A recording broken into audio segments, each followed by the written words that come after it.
Fintana lava no hitako etsero niataka nandositrany tsara sy ny so ny foko anefa tsikivy naketraka fantatro fa ilay tomposo no mandako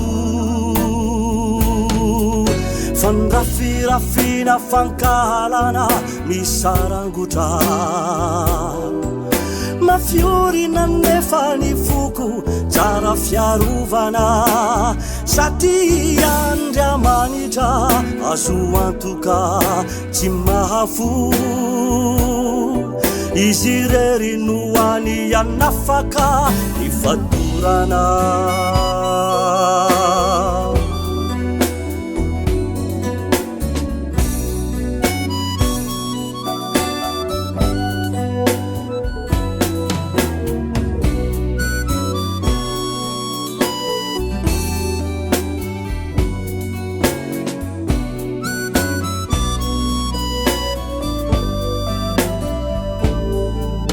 miamafisy miroborobo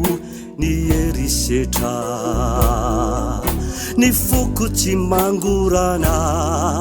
tsy manjoretra tsemby ny faratsina sao retry zao tsy ahoko tompo afatahotrao mananana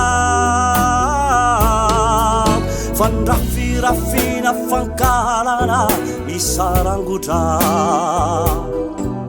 mafiorina nefa ny foko tsara fiarovana satria andriamanitra azo antoka tsy mahafo